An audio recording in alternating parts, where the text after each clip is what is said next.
Oh, yeah. All right. So we are jumping in. Here we are. It's the new streamingnetwork.com, WGSN Going Solo Network, radio, TV, and podcast #1 internet singles talk network. And this is Let's Talk Dating with Christine and Barry. Hi, Barry. Hi, Christine. So today, it's not like we haven't talked around this a lot. So now we're going to talk about it. What Exactly. does working on yourself mean? And when I thought about that title, I thought, well, Barry and I've talked a lot about how much we've worked on ourselves and continue to have education and learning things. And we've certainly helped our clients work on themselves. And people often say they're working on themselves. So, like in the dictionary, if you look up a word, there's always a bunch of definitions. So, we're going to talk all about that. I think we could probably talk for way more than one episode. I think we might have to. Possibly. We should To see be how it goes. continued. Yeah. Well, the things we can definitely give an overview, which is probably what's needed Yes. more than anything else. Yeah, because the thing is, with working on yourself, there are in fact many different ways of working on yourself, and we'll get to quite a few of them, I'm sure. But the reality is that ultimately, there's probably one core message underneath it, which we'll get to as well. Yes. So, why would you need to work on yourself? Why would you even consider working on yourself? And my thing is always, if it's not working for you, you're unhappy, you're frustrated, you're unfulfilled, life doesn't feel good a lot of the time.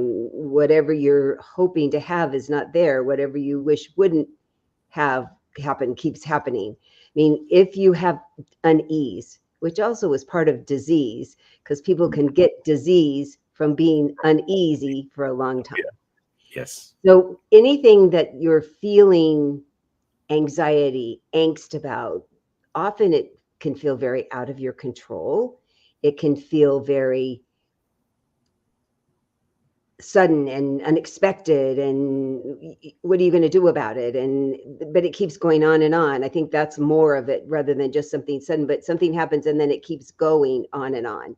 And when you are upset by it over and over, that's when I get these women who were in hard relationships for a long time, and they say, I gave up myself and now I'm working on myself. And I always go, great, what does that mean? Mm-hmm.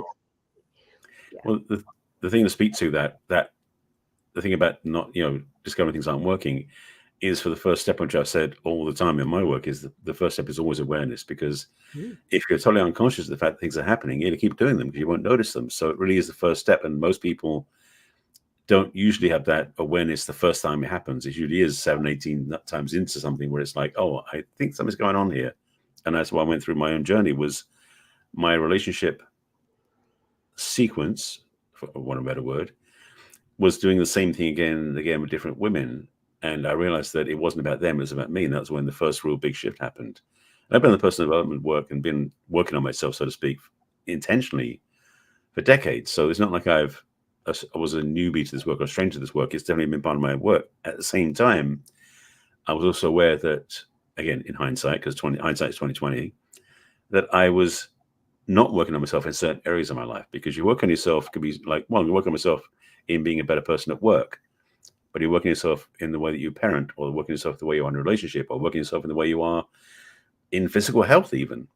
So working yourself doesn't necessarily mean everything is going to be working. It's a choice. Well, that's really true. And so I used to tell people, gosh, I now heard it the 412th time. I know that I've heard this before. I know I heard it inside of me, or I've heard it from other people talking about it, or I've watched other people experiencing this. And all of a sudden I go, oh, that's what they're talking. Oh, that's how to look at it differently. Mm-hmm. So that's the really heightened awareness. Because at first you're like, you get bumped and you're like, oh, and then you get bumped again, and then you get bumped again. And pretty soon that place can actually finally get sore. Your heart can keep getting broken. Your body doesn't feel its best. You can't concentrate. So if it keeps happening and it starts feeling worse because it's more tender, more repetitious, then that's when you go, oh, seems like there might be something amiss or wrong. I mean, as you said, I mean, that is the only way to do something about it, is to finally go, oh, I think there's something that's not working. It's not Right. working well. It's not working for me. Might be working for the other person, certainly not working for me. And that's the thing that becomes the pivot point, so to speak, because it's like if you're not aware of it, if it's unconscious, if it's not in your awareness, you won't even think about it or do anything about it. So it has to impinge on your awareness. It has to make itself known to you for you to do something about it. So the truth is, in a lot of cases, we aren't really working on things until we are actually in pain about them or in suffering or in upset about them, because it's usually that's how we get provoked. I mean, if things are going great, we very rarely want to think about working on ourselves. It's going great, I'm fine, But when it's not going fine is when things go, maybe I can change this. And the thing is, then when we get to the point of being aware that there's something to work on, then the next question is like, well, how do I want to work on it? And that becomes a whole other conversation, which we can get into. Because there's so many different ways. Absolutely. So reaching the point of, I think there's something not working. How do I figure out how to have it work better? Can sometimes be a quantity thing, how many times this thing has happened over and over. Or it could be a quality thing where something big finally happens. And it's, as people say, I've had this wake-up call that, oh my gosh, this part of my life is not working for me. I think I mentioned that when I had my event production company, I was the coordinator, so I wasn't actually doing the work on the day. I just spent months organizing it all ahead of time. And then I was there to oversee all my vendors. So I had a lot of opportunity to walk around and ask people if they needed anything and if they're having a good time. And then often I'd say, what do you do? Because I learned about all sorts of interesting companies doing things. And then after they tell me, I said, do you like it? And sadly, all through the 80s and a lot of the 90s, as I did this, way over 50%, sometimes 60 or 70% would say no, but I've been doing it for 40 years and I can't do anything else. And I wouldn't even know what else to do. I'm just going to slog it out until retirement. And I thought, I love my job. How awful it would be to spend all day, every day doing something you didn't like, looking so forward to something in the future, which hopefully is going to be good. But to spend that many days and weeks and months and years not enjoying it, and some of them hated it, it just made me sad every time. And it's because they didn't see how to do anything else.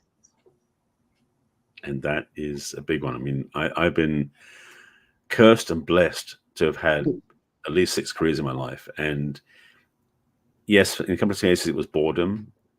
But most of the time, it was serendipity, or it was opportunities. Or it was something where I was invited to do something I didn't expect, and found myself jumping to a new project, new arena, new focus. And I know, looking back, there was a certain, I want to say divine plan, but there was a certain grace to what was happening, certain logic to what was happening.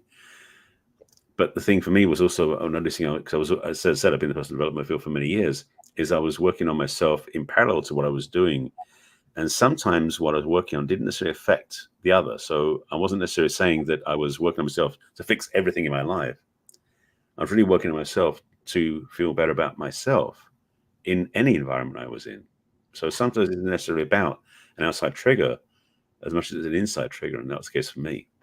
Yeah. Boy, is that a mouthful. Because sometimes it takes this one instance in this one area of your life that will kickstart you, at least working on yourself at work or with your friends or with your romantic partnership or your family. And then sometimes it's like, oh my gosh, look how there's this thread of dissatisfaction with all of it. Yeah, I really do need to take a look at me, because I'm feeling dissatisfied everywhere. And that changing these things, growing these things, altering them, making them better for you, how you believe inside, how you act, how you think about yourself, how you think about the world. It's amazing how it can affect all the areas of your life. If how you were feeling before was affecting all the areas, then how you feel now will again affect all the areas of your life in a more positive way. Absolutely. And that's the thing, is the fruit, in a way, or the reward at the end of the journey kind of thing, is something that keeps us going, because sometimes you don't know what we're walking into.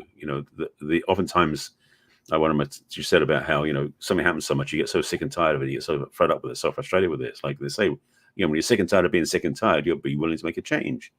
And sometimes it is that level of being the bottom of the level where you just can't go any deeper and you just had enough. You need to change because you can't keep going the same way. You know it's not working. Some people it's because of addiction or something, because of just being lonely or a relationship that sucks, or it could be something else. It's like those different things all end up leading to the same place, which is the desire to change something inside. And that's where the good news is, because that's where the start of the transformation happens.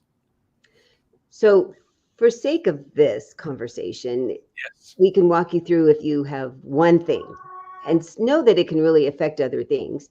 And then once you know how to do one thing, you can then apply it to other things. Right.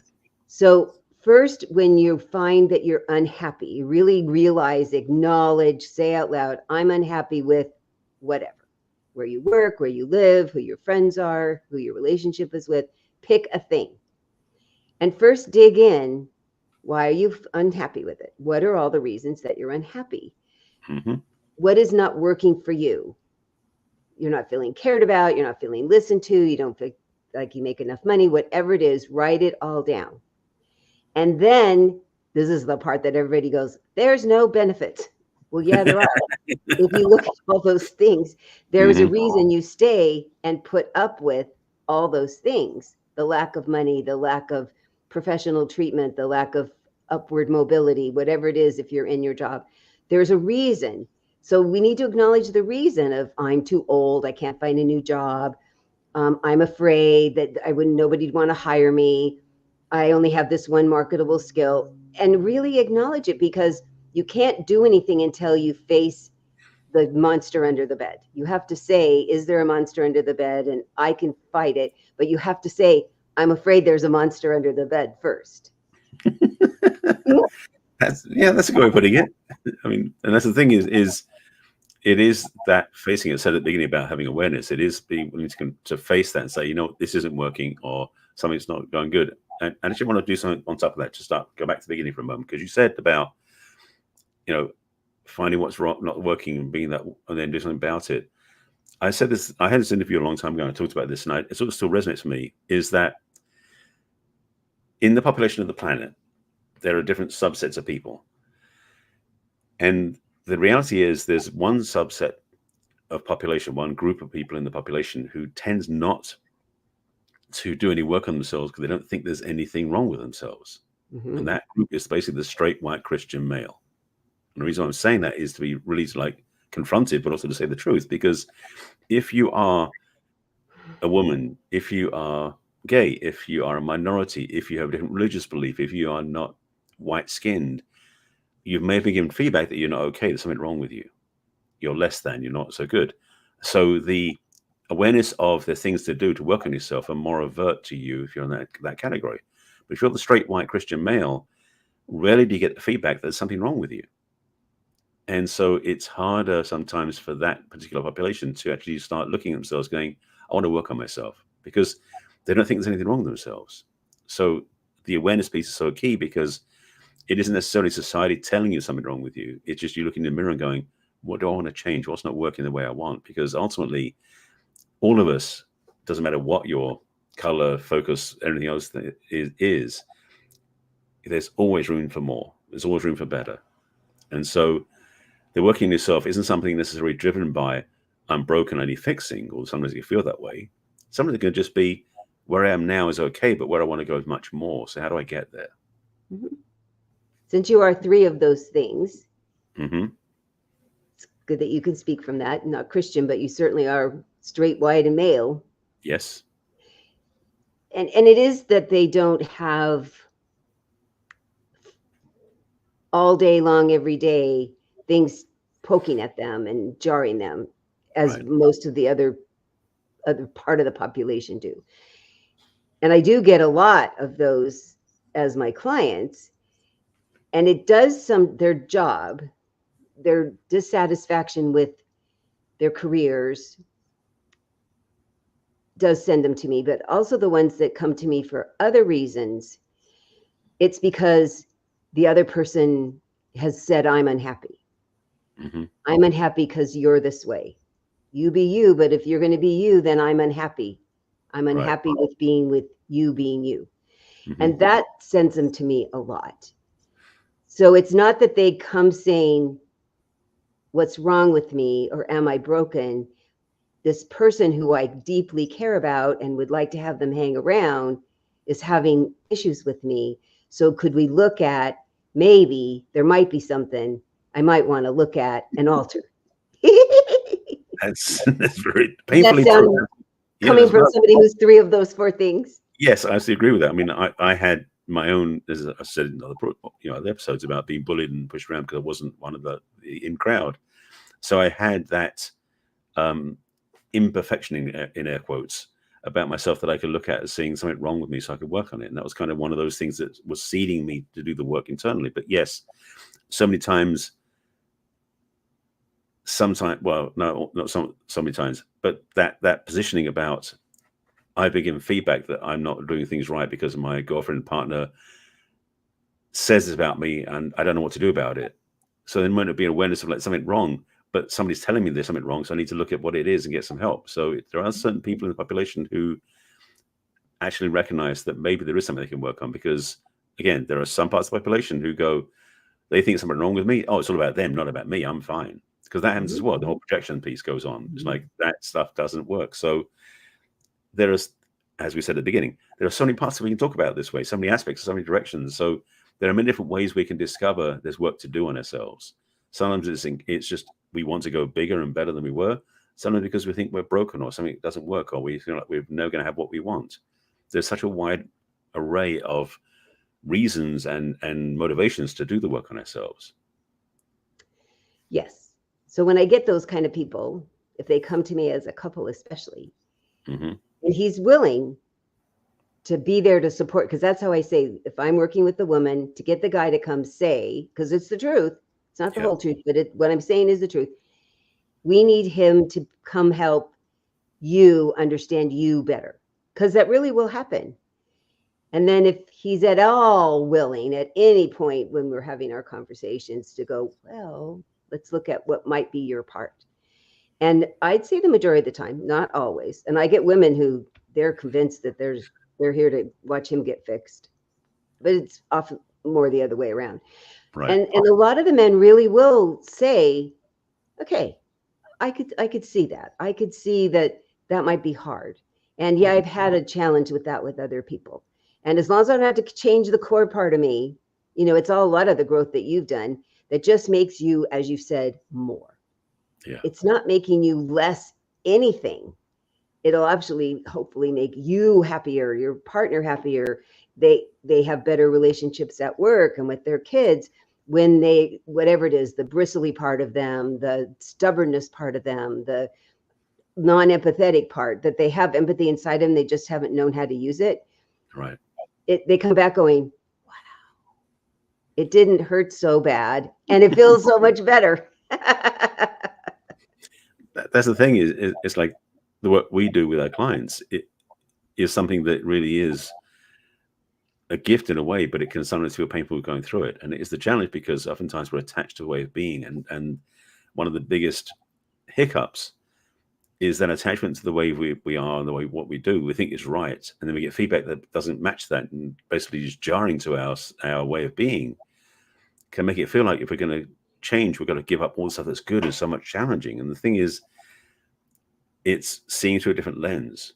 So you can see what really works and what doesn't work and be okay to move beyond that. But it's not something that's necessarily easily accessible from the first place. You actually have to be willing to look from it through a different lens and see yourself more clearly, because this work we're talking about isn't, it's not patchwork. It's not fixing, like, it's not trying to just patch up the bodywork. It's about doing a whole new start over, to really deep work and transform your experience so that life becomes a lot more fun and joyful. And it all falls under the heading of personal growth, because Yes. it is growing, and growing can be painful, can be jarring, can be unsettling, because you are going to now do some, not everything, do some things differently, think maybe a little broader, have a little more openness about maybe there could be another point of view or another way of doing things that would help you have a smoother relationship with the people in your life. Because often that's what's happened, is you don't have a smooth relationship with the people outside of you, and you're truly not having a smooth relationship with yourself inside. So we're going to get ready to have a commercial, and we're going to come back and talk about mostly women who come up with I'm working on myself and what that can really look like, because it's fascinating in our definition how sometimes it doesn't look the way we think it's going to look. But we'll be right back. We'll see you in a minute.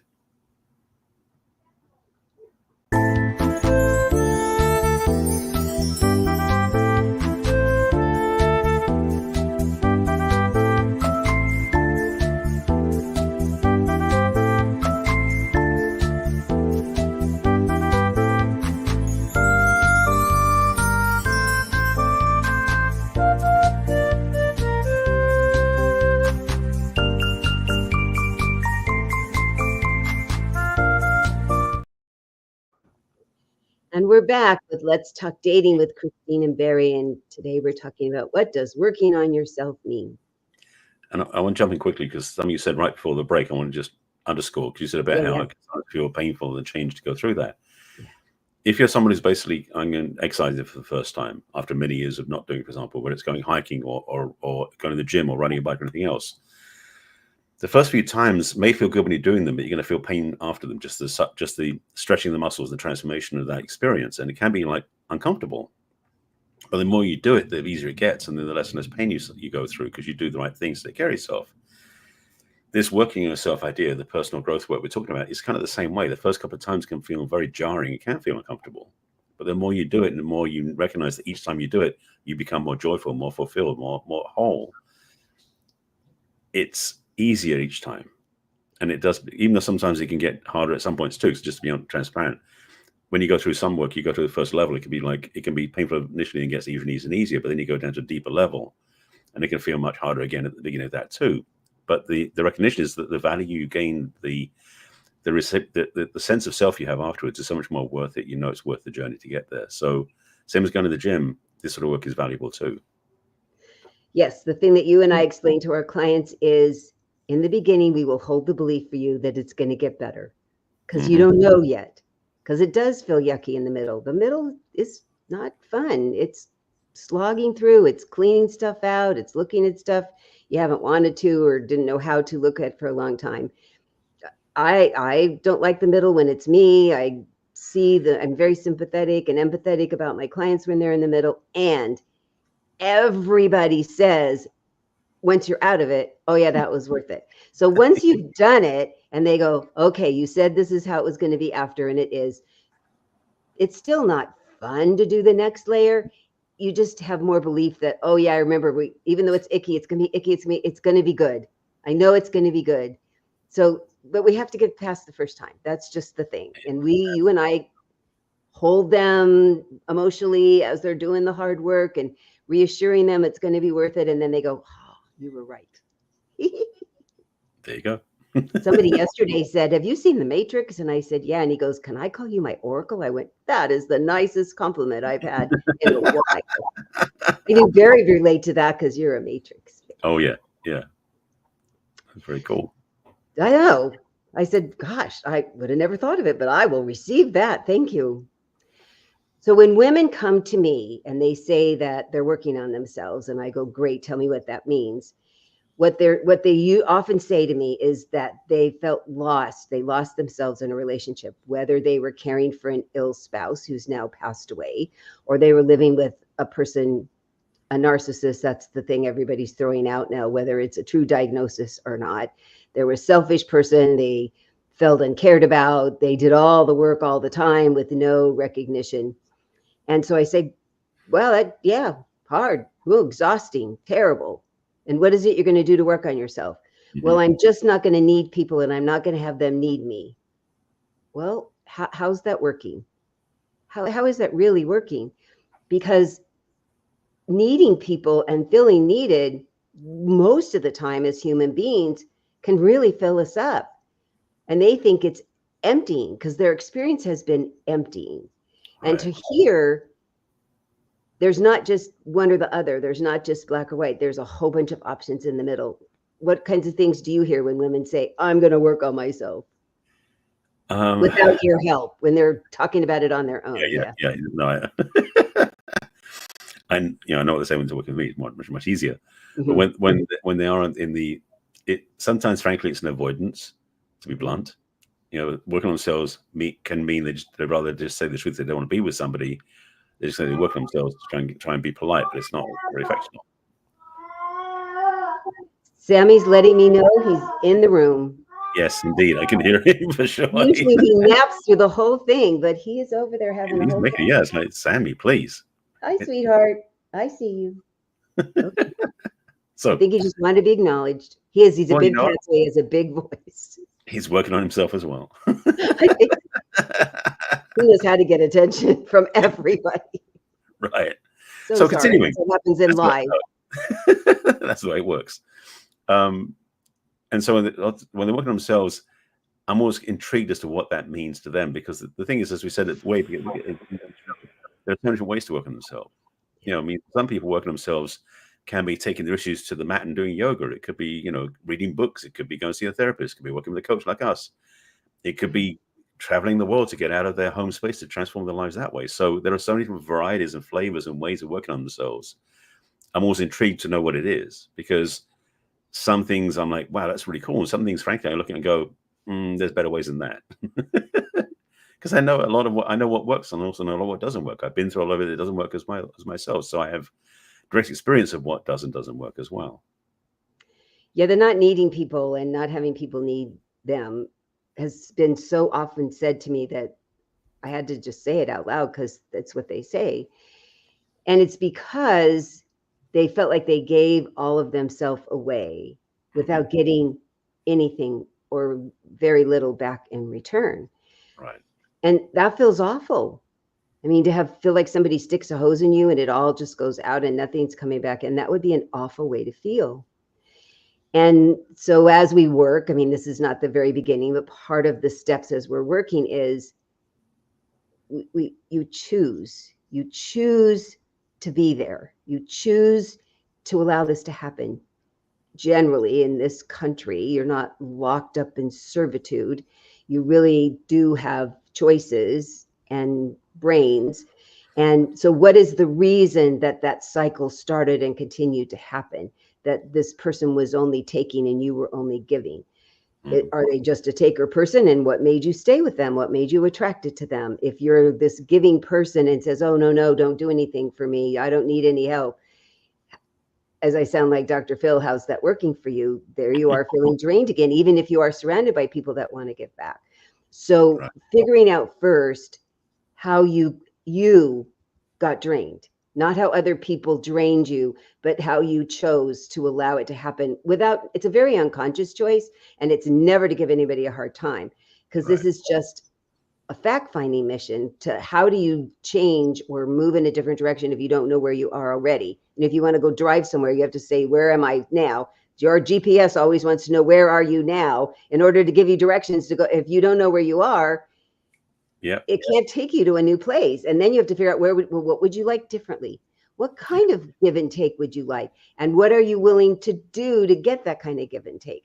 That is such an interesting overtime conversation to have with these women who say, I don't want any connections, because they don't understand there can be such a wonderful cyclical way of having relationships. Well, the challenge also on that is, and as you said, just really say in other ways, you really don't need to know what it is you really want as well, because a lot of times in this situation, the denial of what you don't want doesn't give you any clarity where you're going. As we said in previous episodes about looking for a relationship through the rearview mirror, if you're busy looking back and saying, I don't want that, I don't want that, I don't want that, you don't know where you're going. Same is true with growth. It's like you need to have a sense of where you're going or what you want, even if it's not clear to you because you've never been there before.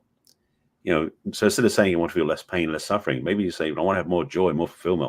I want to know what I'm about. I want to know how much I love myself. Those sort of things are okay to ask, even if you haven't experienced them yet, because they are at least guideposts. They are definitely things the GPS can work with. So it's good to have at least some sense of what you're looking toward to move in the direction where you want to go in. Yeah, Barry and I were talking about, we both live in different areas of Southern California and how lucky we are. We can go to the beach and the desert and the mountains effortlessly from where we both live. And so you need to decide, what do I want? Do I want the beach, the desert, or the mountains? And why would that be good for me? So first you say, this is where I am, that isn't working. And I think if I went someplace else and had this kind of an atmosphere, I had people that did this kind of thing or thought this way or talked this way, and I would feel this way when I was there, and I could do these things when I was there. You don't have to know the there. I mean, that's such a good point, Barry. You don't have to know what the there is. You need to get clear about what is it you would like to have when you're there. How would you like to feel? What would you like to be doing? What would you like to be not doing while you're there? And that's the part that you and I take people on such an important journey to figure out what would you like differently? Not how to get there yet, just what would you like? Because you said you did it too, that when I ask women, what would you like? What would you like instead in a relationship? They often can't articulate it in a complete sentence. They can give me a couple words, but certainly never a paragraph. And so when you get a paragraph, you could start feeling like, oh, there's that. I could have that. Even if you don't believe you could have that, at least you've said it out loud, right? Yeah. That's the thing is that until you start looking in that direction, it's almost like impossible to know that it's even there. So as I said at the beginning, awareness is key. Is that when you become aware of the fact that you haven't got a clear vision of where you're going, that's a clue that maybe you want to start building one, writing something down, getting some ideas of where you want to go. Because frankly, it's much easier to get there where you're going when you do know where you're going in the first place. Like you have your destination in mind, makes it easy to get there. If you don't know where you're going, anywhere will do, you know? Yeah. Would you feel good in a cabin in the woods? Would you feel better at a beach house? Would you feel better at some place that's really barren in the desert? Because whatever you feel like, what would you like now? And what I found too is sometimes it's pretty extreme because they're already coming from a place of lacking that's extreme, and the abundance is pretty extreme. At least it gives them a vision. At least it gives them a starting ground. And then we can go, well, what are you willing to do to get there? What are you willing to look at differently or act a little differently or believe a little differently?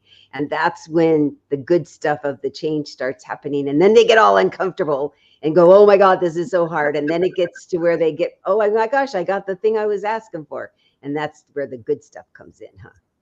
Yeah, absolutely. So to get back to the time for a second, like what does working on yourself mean? It means basically you're willing to look at how you can change in your life. Yeah. And doesn't necessarily mean one thing or another. It's like change, because oftentimes for most of us, change is this scary thing because we at least feel like as bad as it is right now, at least I know where I am and it's okay. But the truth is, if you're willing to change, you can have so much more and be open to more possibilities. And in the relationship field, especially, most of the people who come to me that want to work with me is because what they have at this point hasn't worked for them. And maybe they got to have another relationship that's the same thing happened, which is quite often the case. They become aware that the same thing happened each time in different partners, but the same thing was them. So there's a yearning or a cry for help saying, I want to change this because I don't want to do this anymore. And then the question becomes, well, then great. What do you want to go towards? What's the goal you want to have so I can help you get there?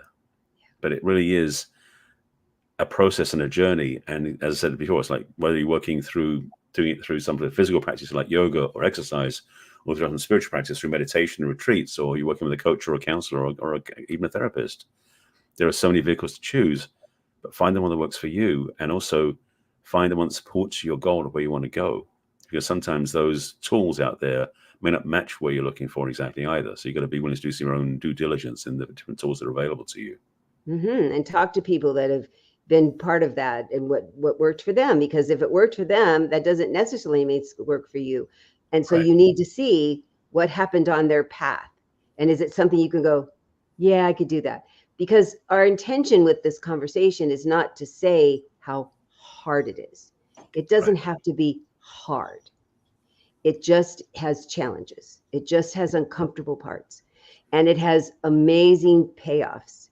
So part of to even think, because otherwise people want to do this huge swing, like going to the gym and working out a bunch the first time, and then you give up because you're so sore.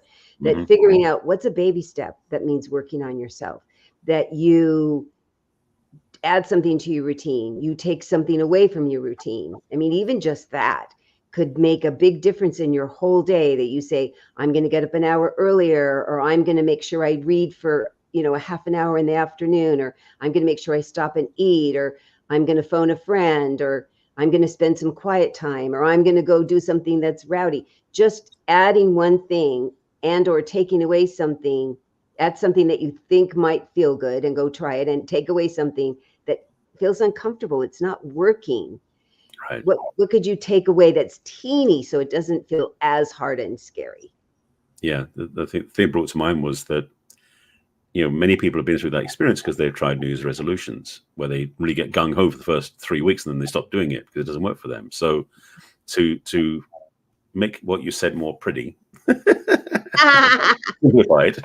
You're so good at that, Barry. Well, it's, these drop in once in a while, but the truth is, for this sort of journey, it's do something, do more of what does work, do less of what doesn't work, and try new things. If they have that philosophy, those 3 things in your life, it will transform your experience of life dramatically, and your life will continue to improve and improve and improve, because it's really a transformational journey. Because what you do is you start expanding your positive practices, you start reducing your negative practices, and you have new things you try out that may or may not work. And you get to play and explore these things. And it, frankly, makes life an adventure when you do that. And you have so much more energy if you're doing things that please you and energize you and make you happy and fulfilled and have a purpose, where you're doing less of the things that make you feel drained and not as productive and not as happy about whatever it is you're doing and the outcome. I mean, some things you have to slog through. It's just sometimes there's things you're like, I don't want to do it, but I'm going to bribe myself. If I have to do this hard thing, I'm going to go do something that's fun. Yeah. And make sure you do fun things regularly for yourself. And it's really amazing how it can change people's attitude. I've even talked to people that are completely housebound because of their physical disabilities and their finances. And we found out fun things they could do that are free. Mm-hmm. And that still engage other people. I mean, Zoom after COVID is so the way to engage with people. You can find so many groups to be part of. You can do things in your house and give back to charity, which is a really great way to feel good about yourself. So there's nothing. Barry and I, you call us, you talk to us. We're going to say there's nothing you can't have an alteration about. I haven't come up against anything, as long as they're willing. They have to be willing. That is one of the most fundamental keys, is willingness. Absolutely. I was just talking to someone about that earlier today. Another coach was about this, about, when you work with clients, like, we absolutely have to know that the client's willing to do the work and willing to transform a little bit for us to work with them. Because if their client isn't willing to do any work, if they're not willing to work on themselves, I don't want to work with them either. There's no point. It's like trying to get blood from a stone. It doesn't work at any level, way, shape, or form.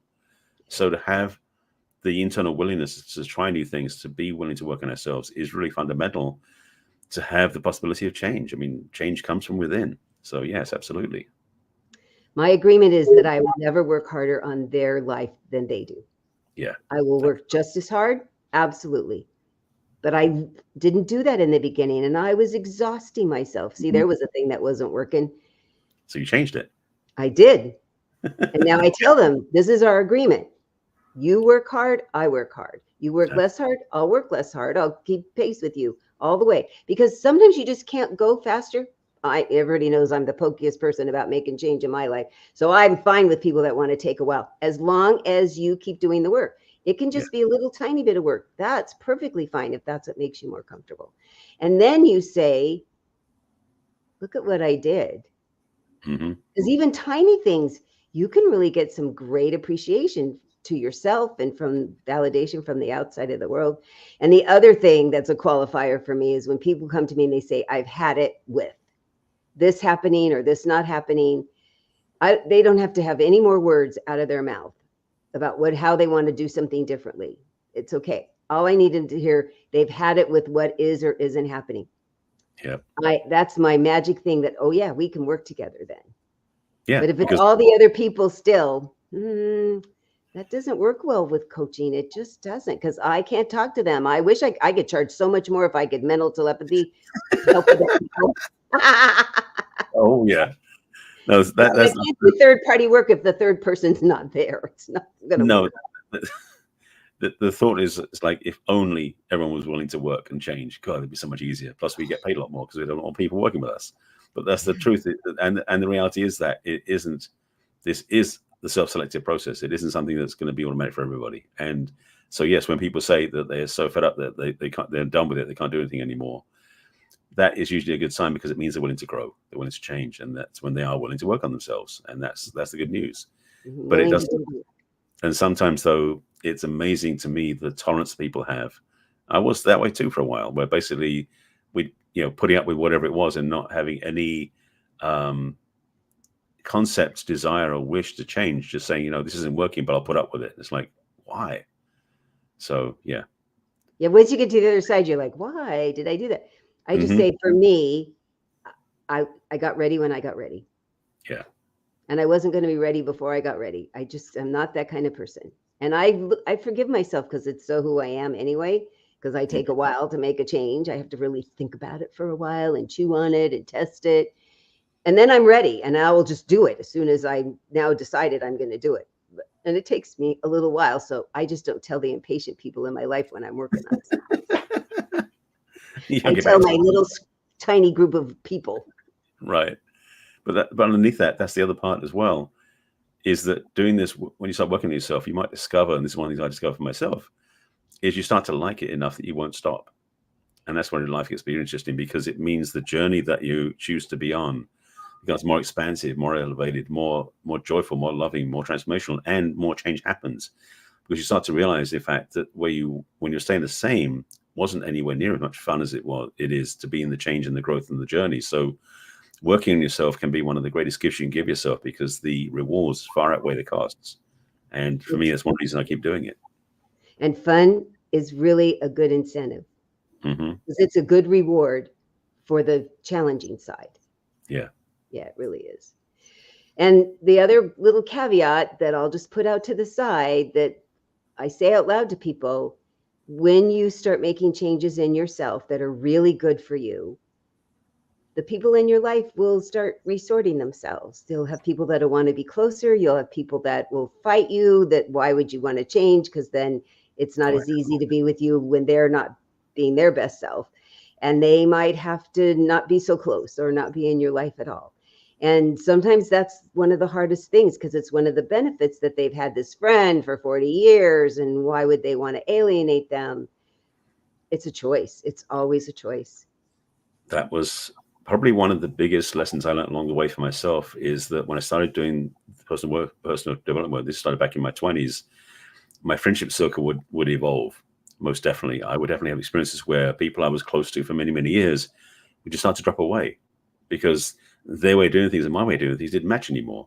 And it wasn't right or wrong, just a matter of I didn't fit that paradigm, so I move out of it now. And for me, the elevation of my own journey has kept me fueled into that place. And so the people I hang out with now and people I connect with now are a whole different level than they were back then. And it's not, again, different because of the choice I was around, because I now know that what I want to be, what I'm around and who I want to be around is so much more fulfilling and so much more rewarding. And people meet where I am. And that's the thing you discover when you do this work, is that you'll start choosing different people to hang out with that match where you are and where you're going. That's way more fulfilling. The people that are right for you. And it really does resort a lot. Oh, yeah. I was surprised too. So now I warn people. We'll just watch and see what happens. Yep.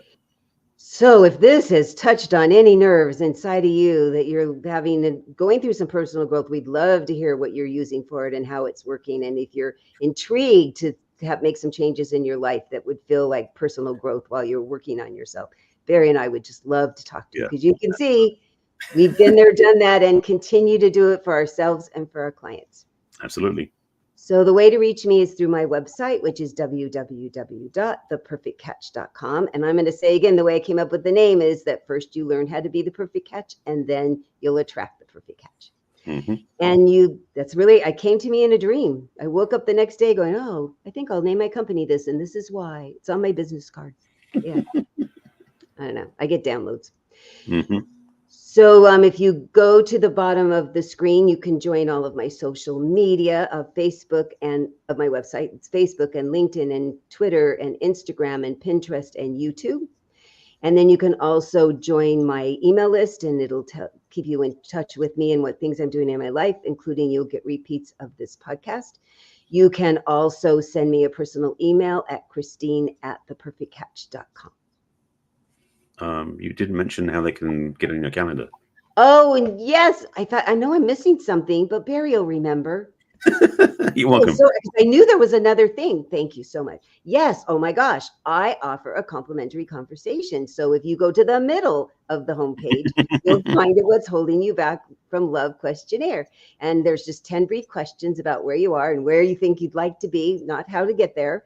And then it'll give you access to my online calendar. And then you can make an appointment at your own convenience. Thank you, Barry. You're very welcome. It was so weird. I kept going, what's the other thing? Mm-hmm. So for me, I have also similar set of offerings, including my website and my social media. So my website is my name, which is barryselby.com. And on my home screen on my page, there's a link to get on my calendar, which is a button at the top, which is a Let's Chat. If you click on that, it'll take you through to my calendar and also give you a chance to fill out a form, which is kind of a bunch of questions asking where you are, what you're looking for, what's not working, what is working. And then we can have a conversation, see where you're going and where you're looking to be, and if I can help you with that or not, and we can navigate from there going forward. Also on my homepage at the bottom of the screen is a link to my email list, so you can join on my email, same as Christine. I send out a review of this broadcast and things I'm working on, other offerings and invitations as well, so definitely stay in touch with me that way. In the middle of the screen is my quiz, which is the Relationship Readiness Assessment quiz. That's a quiz I created about 5 months ago now. You go straight to it by going to barryselby.com/quiz if you want to bypass the homepage. But again, middle of the screen is a button there that clicks you on the quiz, which is, are you ready for your initial relationship? What's in the way? And there's about 35, 40 questions there. I don't remember exactly they are. They're basically, they're not questions you have to write out whole things. You simply just answer from least likely to most likely type stuff. So you just click on a button. It's very easy to work through. And you'll get a summary at the end of where you are on your path. And I'll get a look at that too. And there'll be an invitation in that to reach out for me for a discovery session, same as before. And we can talk about what's working, what's not working, and where you want to go. On top of that, you can send me an email at barry@barryselby.com. And on my social media is my name in some way, shape, or form. So basically, it's Barry Selby on YouTube and Facebook, on LinkedIn, on X for now. I'm thinking about quitting that. We'll see what happens. And Pinterest. And I'm the real Barry Selby on Instagram and Threads. And you can email me or everything else, and that's how you can reach out to me too. My YouTube channel has all the replays of this show in video format, by the way, as well as all my other stuff. I've got probably 1,500 videos up there now. So lots of opportunities to check out my material for free and test drive, and you can see if you like what I talk about. Great. Yes. And we're always here live on Thursdays at 1 o'clock Pacific and 4 o'clock Eastern and all the times in between. And then you can also watch us on Roku and Apple TV. And then you can listen to us, huh, Barry? Absolutely, because the show is now a podcast as well. So if you go to your favorite podcast platform, Apple Podcasts or Spotify or Amazon, you can listen to podcasts there and take us with you wherever you go, since podcasts are great to listen to when you're riding, driving, exercising, shopping, whatever you're doing. And there's episodes up there now. I think the way that CC puts them up about once a month, you get another 4 or 5 go up. So there's probably about 175, 180 episodes up there, which will keep you very busy if you want to learn about relationships. Yeah, people tell me they're binging. Yes. And we'd love to hear from you. We'd love you to go to our YouTubes, watch them, our podcasts, and like them and subscribe and share them with people that you think are experiencing the same kind of challenges that we're talking about and that maybe you're experiencing. Absolutely. And we'd love to have your questions. If there's something that is troubling you or a subject you'd like us to cover, we'd be so happy to do that if you would send us a little note. Absolutely. We look forward to it. Yeah. And we'll see you next week. Bye. See ya.